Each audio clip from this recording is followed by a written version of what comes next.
Labas vakaras, jūsų ekranuose laida Ofiso dramos ir aš jas vedėja Paulina Batiriūtė. Šį vakar kartu su tarptautinių projektų vadove Simona Klovaitė pasikalbėsime apie tai, kaip nuo užimtumo pereiti prie produktyvumo. Labas, Simona. Labas. Iš karto ir neriu į tą temą. Taigi, kuo užimtumas skiriasi nuo produktyvumo? Kaip atrodo tie, kurie užsiėmė ir kaip elgiasi? Ir kaip atrodo ir elgiasi tie, kurie yra produktyvūs?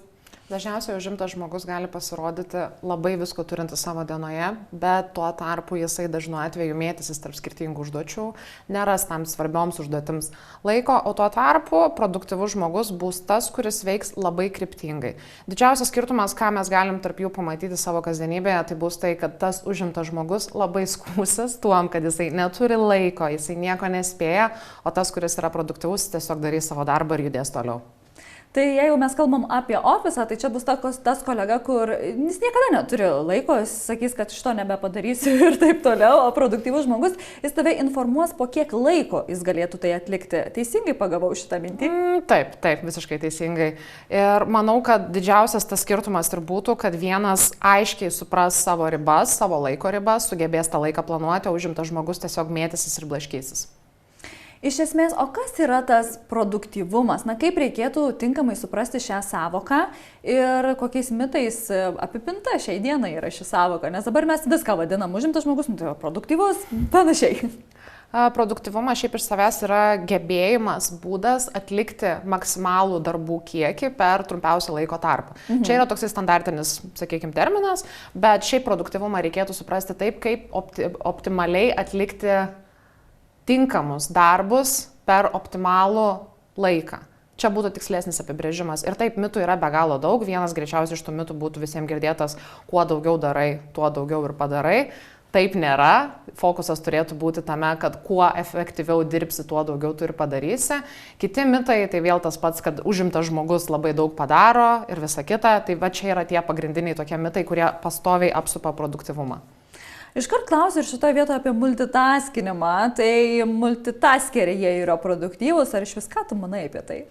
Multitaskinimas šiaip iš tiesų labai įdomus pats kaip terminas, jis yra atėjęs labiau ne iš žmogaus veiklos, jis yra atėjęs labiau iš kompiuterio, nes kompiuteris turbūt ir yra vienintelis dalykas šiame pasaulyje, kuris gali kokybiškai atlikti daug darbų vienu metu.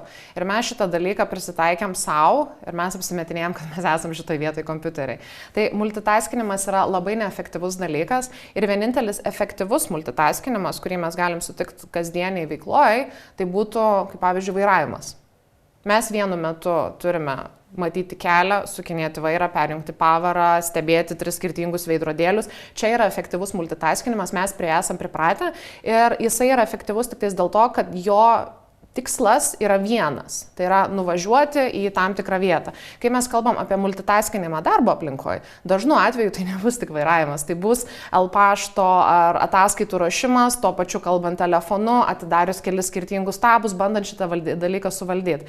Ir kas nutinka, mes ne tiek, kiek darome vieną dalyką, kelis dalykus vienu metu, ne, mes mėtomės tarp kelių skirtingų dalykų. Kelios sekundės dėmesio vienam dalykui, kelios sekundės dėmesio kitam dalykui. Ir šitas ratas užsisuka. Mes nualinam savo smegenis, mes automatiškai gaištam laiką ir mes tą patį darbą, kurį mes padarytumėm per trumpesnį laiko tarpą, mes jį ištęsiam, nes mes prarandam mūsų gebėjimus susikaupti, ko pasekoje mes deginam laiką, atsiranda didesnė klaidų tikimybė. Tai net yra begalė tyrimų, kurie yra įrodyta, kad žmonės, kurie multitaskina, yra linkę daryti daug daugiau klaidų ir praranda žymiai daugiau laiko. Tai čia yra toksai dalykas, kurio iš tiesų reikėtų labai vengti, bet aš suprantu, kad šiuolaikinėje aplinkoje mes esame apsupti įvairiausių trikdžių, įvairiausių technologijų, tai yra labai sunku padaryti ir čia šitoje vietoje jau reikia valios, vidinio susikaupimo, sugebėti padėti telefoną į šalį, nustatyti savo kažkokius tai limitus, kad aš dabar nekelsiu ragelio, kad aš dabar netrašinėsiu paštų, kad mano fokusas yra šita viena veikla. Tai nėra lengva padaryti iš tiesų, bet tai yra kiekvieno mūsų būtinybė darbė, jeigu mes norim išlikti produktyvus, nes tas produktyvumas, jis yra itin svarbus tam, kad mes išlaikytumėm ir savo gerą sveikatą, tiek fizinę, tiek emocinę. Ar teisingai girdžiu, kad iš esmės yra labai svarbu vienu metu siekti vieno tikslo, o ne taip kaip multitaskinimo metu mes siekiam 3 skirtingų vienu metu? Taip. Taip. Jeigu mes skirtingais būdais, o kaip vairavom, vienas tikslas, tada viskas yra tvarkoje. Taip. Ir galima panašių tokių dalykų surasti, jeigu, pavyzdžiui, užduotis, kurios eina paraleliai, viena yra reikalaujanti daugiau mūsų susikaupimo, kita ne, čia kaip pavyzdžiui, jūs tvarkotės namus ir jūs klausotės podcast'o. Viskas su šito dalyku yra gerai, bet pastebėkit, kad gali būti tokių momentų, kad jūs neišgirstat kažko, arba ten ne taip kažką sulankstat, tarkim, nežinau, lentynėlį kažką ne ten padėjot, nes dėmesys buvo kažkur kitur. Atrodo, paraleliai labai tokie, nekalti dalykai, bet net ir čia mes galim atrasti tokių žmogiškų paprastų klaidų, kurios, gali įtakoti mūsų dieną. Nes, pavyzdžiui, yra dar šitas tipažas žmonių, kurie vieni mes mokomės ir suprantam, įsisavinam informaciją geriau, kai mes matome, kiti, kurie girdi. Aš asmeniškai, įsisavinu matant, man girdėti, tarkim, podcastą klausyti, kad aš suprasčiau, aš turiu sėdėti ir aš turiu klausytis. Tai yra mano darbas. Jeigu aš apsimsiu kažką papildomai, tai yra aš pradėsiu multitaskint, aš neišgirsiu, ką kalba. Tai va čia yra tokie paprasti dalykai, nors kartais atrodo žmonėm, kad, kas čia yra. Taigi galim ten klausytis audio knygą, kažką darant, ne visiems. Ta frazė, aš labai užimtas, aš nieko nespėju, ypatingai darbe, yra tokia dažna, kad mes ją girdim turbūt kasdien. Simona, kaip iš tikrųjų save įvertinti ir pasverti, kaip yra iš tikrųjų. Galbūt mes tikrai dirbam neproduktyviai, neefektyviai ir dėl to mes nieko nespėjom, o galbūt tiesa yra ta, kad mes visko tų atsakomybių prisėjame tiek daug ir tiesiog per daug ir čia jau bandom kapanotis. Kur čia atrasti tą tokį pasitikrinimo vietą? Yra daug skirtingų metodų, bet turbūt pats paprasčiausias ir ypač tiem, kurie šiai dienai gal to dalyko nedarė, yra išsirašyti savo dieną. Tai yra tokia pasidaryti, yra toks terminas dienos nuotrauka. Tai yra, kaip mes leidžiam savo dieną. Tai realiai galima prilyginti ir auditui laiko. Sekt save, žymėtis tam pačiam kalendoriuje ar popieriaus lape, kas yra kam patogu, kas pripratę, vieni labiau mėgsta rašyti, kiti labiau mėgsta technologijas, sakykime, digital įrankius.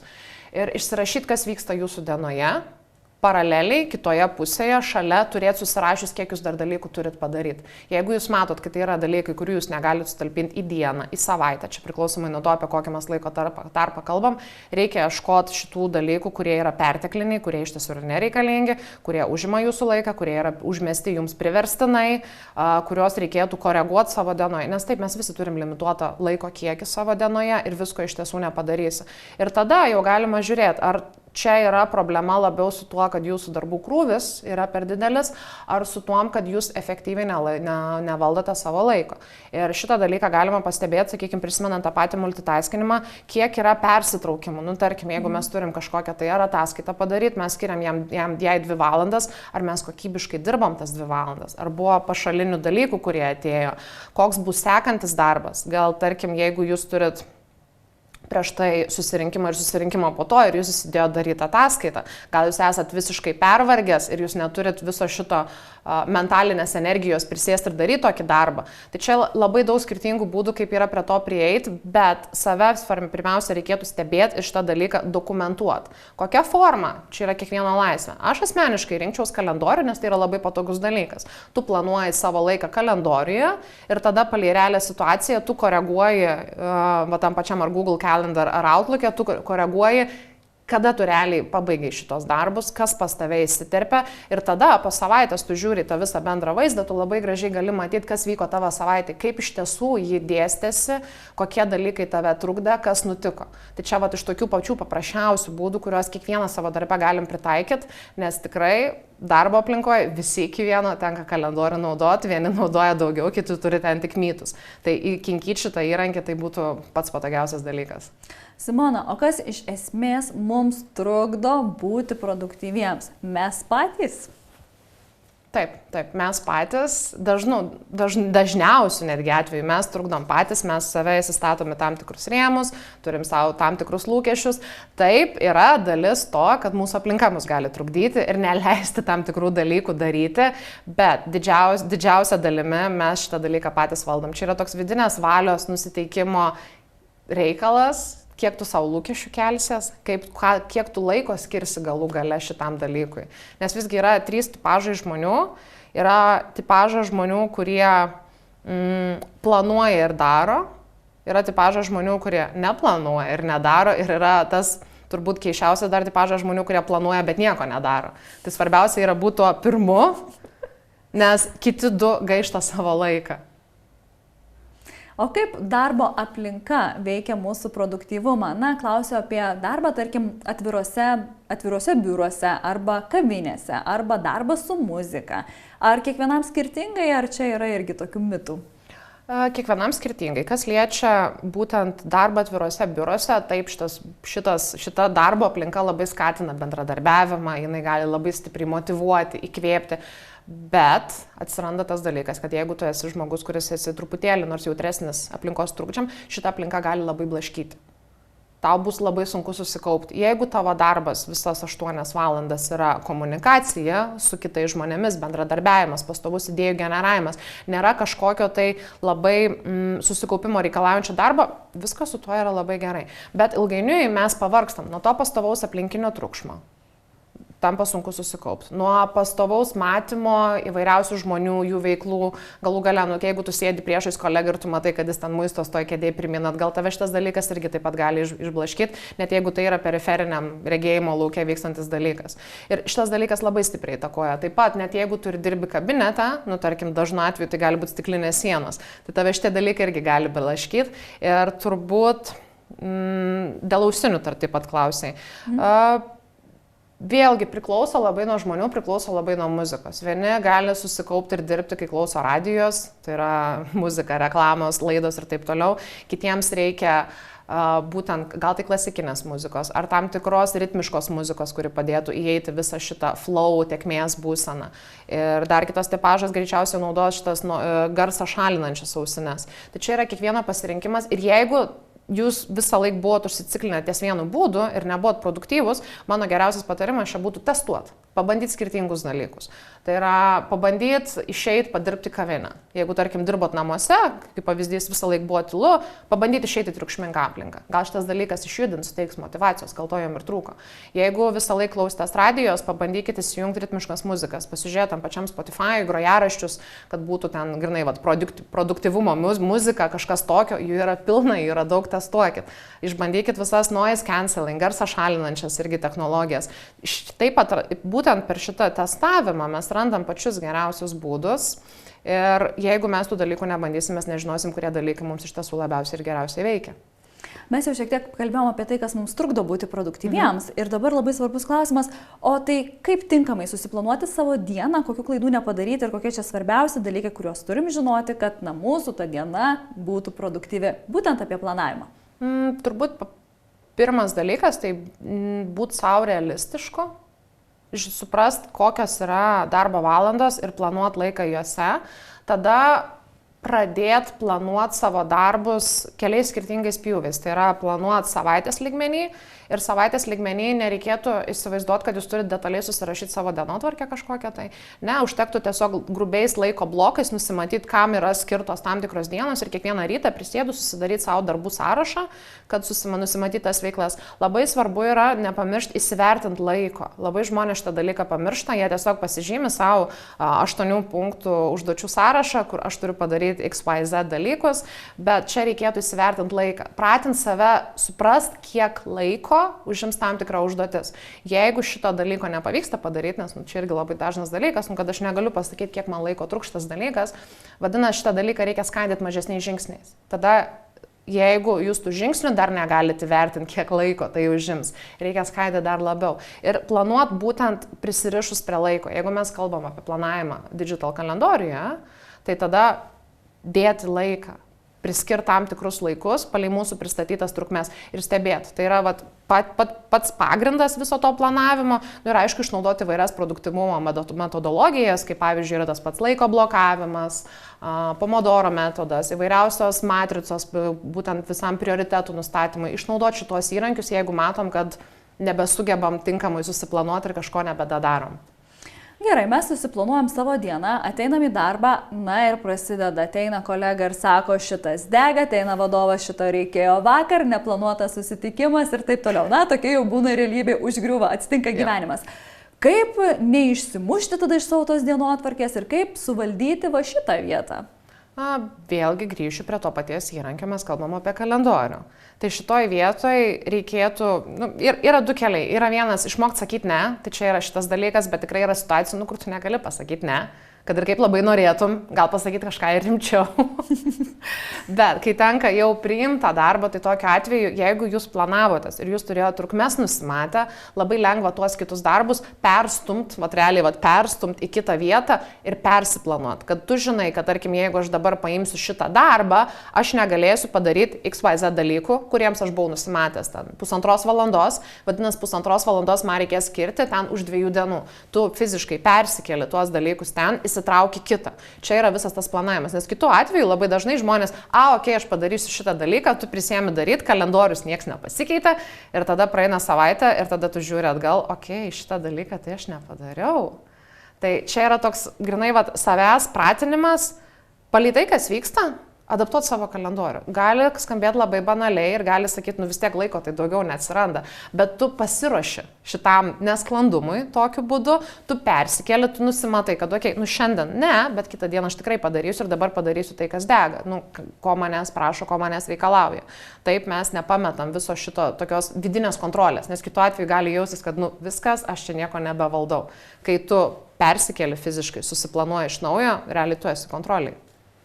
Tų strategijų, kaip efektyviai valdyti savo laiką, man atrodo, jų yra daugybė, man viena iš labai gražiai skambančių suvalgyk pirmą varlę. Bet klausit labiau iš tavo pačios patirties, kokios tau yra pačios tos tokios labiausiai naudojamos ir geriausios ir sakytum, šitas, jeigu nebandėt, tai išbandykit. Aš turiu greičiausiai, pas mane yra 3 pagrindinės, kurios aš visą laiką naudoju savo kasdienybėje, savo projektuose, savo darbe. Tai yra pagrindinės 3 ir jos yra tarpusavyje labai susijusios, jos turi savo tokią loginę seką. Tai pirmoji yra būtent atbulinis planavimas ir šitą dalyką aš pasiėmiau iš savo laivų statybos projektų, nes realiai būtent tai planavimas vyksta. Mes turim galutinį atskaitos tašką, tarkim tą vadinamąjį deadline'ą. Mirties tą tašką, kada viskas turi būti padaryta ir aš žinau, ką aš turiu padaryti, kas bus paskutiniai žingsniai, kad aš jį pasiekčiau. Aš tada tu planuoji visas datas atbulomis. Tai reiškia atgal. Jeigu aš žinau, kad aš turiu padaryti X dalyką iki tos datos, man reikės to ir tu keliauji taip atbulom ir šitą dalyką susiplanuoji. Ir tada gaunas didžiulis gražus grafikas, tas toksai įspūdingas projektų valdymo grafikas su visais terminais. Šitą terminą pasiėmus, aš šitos savo pagrindinius taškus aš keliuosi savo į kalendorių, kad aš šitų dalykų nepameščiau. Aš kai kuriais atvejais, priklausomai nuo projekto, net nepriskiriu labai griežtų terminų, aš juos tempiu per visą full day, kad žinau, kad tai yra tam tikros savaitės skirtos tam tikriem projektam ir čia papildomai atsiranda laiko blokavimas, jeigu aš žinau, kiek užims tam tikros užduotis, tarkim, tai užims 4 valandas, aš įsidedu fizinius laiko blokus. Tai reiškia, kad aš savo darbus, didelius projektus susiplanuoju būna kartais, netgi savo asmeninius projektus 9 mėnesius į priekį. Tokia atbulinė tvarka, nes aš žinau ir tada, kai ateina mano, sakykime, nauja savaitė, aš atsidarau ir aš matau, kad aš buvau kelis mėnesius atgal savo suplanaus, kad šitą savaitę reikės skirti laiko šitam dalykui. Ir kai aš jau randu tokius didelius laiko blokus, gali atrodyti, kaip man dabar reikės susikaupti 4 valandom darbo, kaip man pasidaryti šitos dalykus. Tai jau šitoje vietoje išeina tai, kad man reikia geresnio susikaupimo, man reikia save suvaldyti ir šitoje vietoje aš jau ištraukiu dar vieną metodą, jau 3 metodą, tai yra mano prieš tai paminėtas Pomodoro metodas. Labai paprastas ir primityvus dalykas, jisai yra toksai, turi šitą žaidimo efektą, gamification element, tai kas su psichologija dirba šitą dalyką puikiai yra girdėję, kad tokie maži dalykai labai padeda ypač darbo vietoj. Tai principas yra toks, 25 minutės dirbi, 5 minutės ilsės, 25 minutės dirbi, 5 yra tokia fizinė pertrauka tavo. Ir taip tu dirbi 4 ciklus, gaunasi pilna sesija, tada 30 minučių pertrauka ir tu kartuoji palei poreikį šitą dalyką. Ir tai yra dalykas, kuris man padeda susikaupti, nes 25 minutės išbūti susikaupus, netgi jeigu tu esi tas chaotiškas žmogus, kuris mėgsta mėtytis, tai yra įmanoma, jo labiau tu matai laikroduką, tu žinai, kad už tų 25 minučių bus tavo tas apsidovanojimas 5 minutėmis, tu darai, ką nori ir tai padeda išlaikyti tą aukštą fokusą ir po tokios vienos sesijos tu turi daugiau negu 1,5 valandos kokybiško darbo. Tai čia yra mano tokia nuoseklumas, realiai, tarkim, jeigu aš turiu didžiulį projektą, tai viskas nueis iki šito pomidoro metodo. Man dar kyla klausimas, o kaip apskritai pamatuoti tą savo produktyvumą darbe? Ar mes esam produktyvumus ar ne? Galbūt yra kažkokių įrankių, metodologijų, kaip mes galime įsivertinti patys? Taip, yra įvairiausių tiek įrankių, tiek metodikų, bet tai, ką būtų galima pritaikyti savo kasdienybei, tai čia reikėtų suvokti, kas yra tie mūsų KPIs, kas yra tie mūsų norimi rodikliai. Mano paminėtas Pomodoro metodas, tai jūs galite skaičiuoti, kiek jūs tokių sesijų surenkat. Tai čia vienas rodiklis. Jeigu mes savo užsibrėžiam, kad aš noriu per dieną turėti tokias, tarkim, 3 sesijas, tas po 1,5 valandos, 3 tokias, tai jūs galite ir šitą dalyką taip prisekti. Ar aš sugebėjau išsilaikyti šito būtent savo nusistatyto rodiklio. Čia visiškai priklauso nuo to, kas yra jūsų rodiklis. Kai kuriems gal tai bus kažkokie, ar tai turinio vienetai, ar tai žodžių kiekis, ar tai įgyvendintų, nežinau, skambučių kiekis. Čia labai priklauso nuo to, kur dirbat, kas jums yra svarbus rodiklis ir tada turi savo užsistatinėti šitos rodiklius. Tai gali būti labai paprastai ant popieriaus, bet lygiai taip pat tai gali būti kažkokie tai digital įrankiai, kurie yra, tarkim, jų yra didžiausias pasirinkimas. Jeigu mes kalbam jau apie produktyvumo matavimą darbovietėje ir mes jau kalbam iš vadovo ligmens, tai taip, jisai tokiu atveju turėtų naudoti vairiausias projektų valdymo programas, kuris gali stebėti progresą, aktyvumą savo darbuotojų ir tada jau vėl lygiai taip pat kokie tai yra KPIs, ar svarbu yra uždarytos užduotis varnelės, ar yra svarbus aiškus rezultatas. Bet save stebėti reikėtų. Save stebėti tikrai reikėtų. Dar nepakalbėjom apie produktyvumo priešą, bet daugelio žmonių draugą, tai yra atidėliojimas. Kokių patarimų turėtum tiems produktyviems atidėliotojams?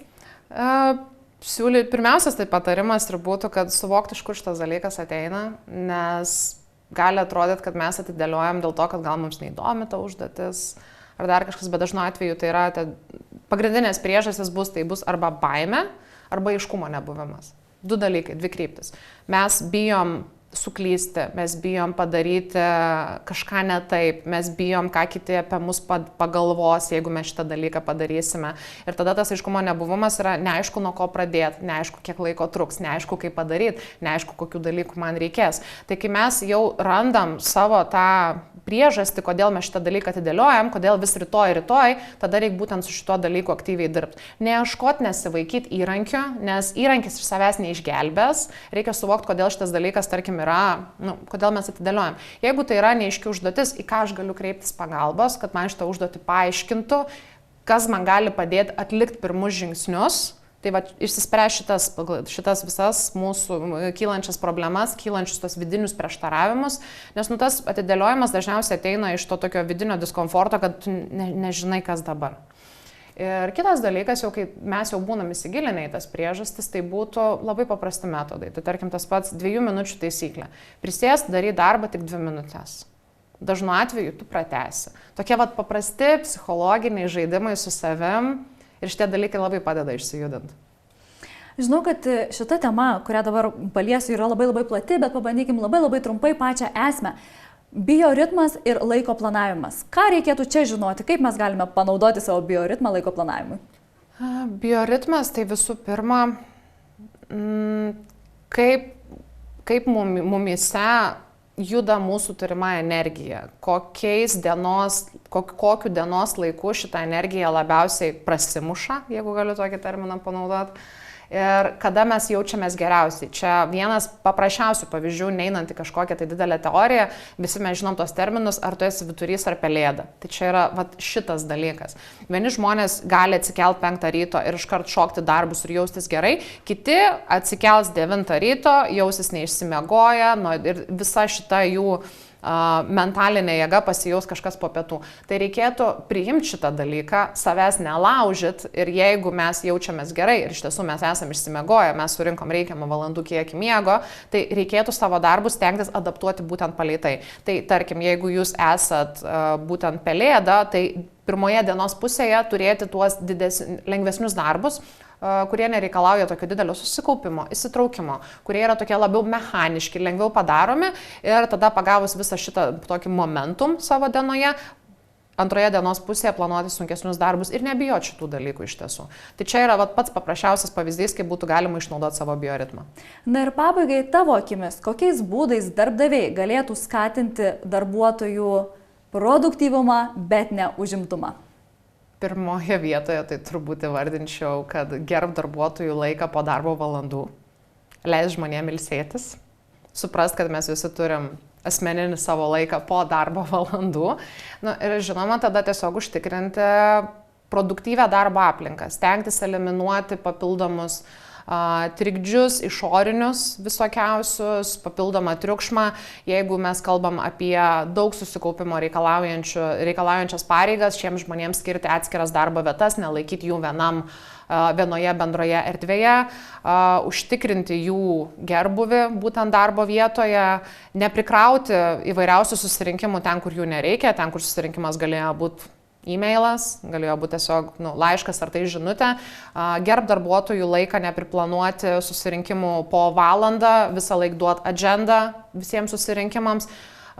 Visi šitie dalykai turi būti aiškiai apibriežti laiko ribose, nekvies žmonių, kurie neturėtų būti mytose, jeigu tik tais ten, gal tai tau bus naudinga, tai tu turėtum ateiti. Tai čia yra daug tokių įvairiausių technikų, kurias vadovai turėtų naudoti ir suprasti, kad jeigu jie kažko nespėja, nereikia šito dalyko užkrauti ant savo darbuotojų.